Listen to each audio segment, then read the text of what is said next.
It doesn't make sense to me. Well, there was a recent discovery. I'll send this to Jamie. They found evidence that human beings were cooking fish 700,000 plus years ago. Which is really that makes wild. a lot of sense.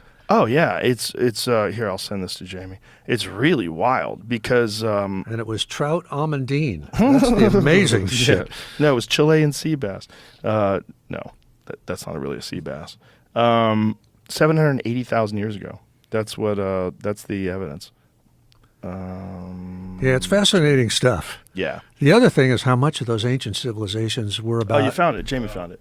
Early humans may have cooked fish in ovens 780,000 years ago. Remains of fish teeth. That cheers me up. Remains of fish teeth at an archaeological site in Israel appear to have been cooked with controlled heat rather than directly exposed to fire. So that's very advanced in our sense of like what people were capable of doing 780,000 years ago. We've developed a methodology that allows us to identify cooking in relatively low temperatures as opposed to burning. She says, you cannot immediately correlate the control of fire with cooking unless you show that the food has been cooked. Wow, researchers have previously suggested that humans were cooking meat 1.5 million years ago based on the discovery of charred animal remains, but that doesn't necessarily mean people were heating food before eating it, says Zohar. Evidence of charred material doesn't mean cooking, it just means the food was thrown into the fire. Zohar and her colleagues have studied a 780,000-year-old settlement in Gesher Bano Yal.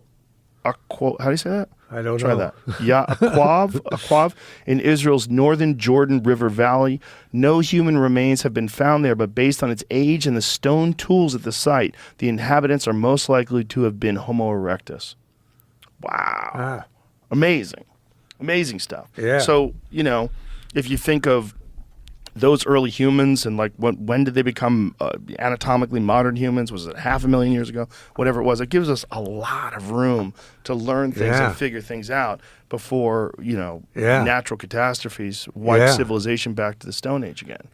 Yeah. The other thing I was just saying was that if you think about what we know about these civilizations is there was stone.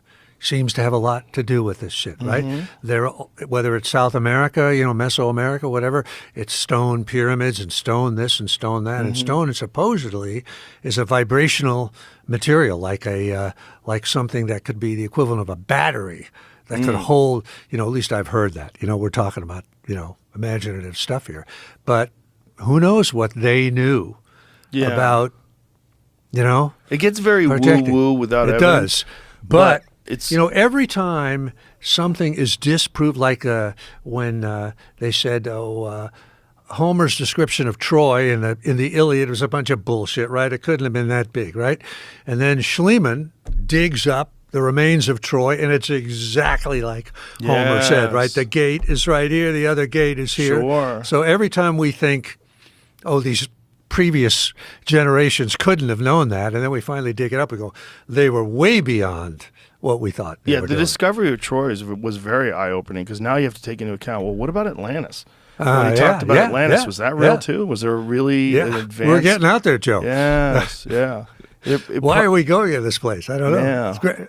Well, human beings are constantly innovating and constantly improving. And if there was a time in history where we had achieved some immense level of through some method that we don't understand of advanced civilization, and then it all got wiped out, and this is the new manifestation of human creativity and ingenuity and innovation. It's become this thing that we see now, but we think this is the only way. This is as good as people have ever been. Yeah, but we're just ignorant to the past. Yeah, very possible. Yeah, and interesting, very, very, very interesting. Like that show that Graham Hancock has made, I believe it's the #2 show on Netflix now, which is giant. That's pretty crazy. That an educational show about an ancient catastrophe has become the #2 show on Netflix. And what makes you wonder, why do contemporary audiences respond to that so much, I think it resonates with us. I think it makes sense. We hear it and we go, there's something to this, Yeah, well, or at least there could be. He describes us as a species with amnesia. Yeah. I think sometimes it feels like that, doesn't it? I'm a believer in previous lives while we're getting far out here.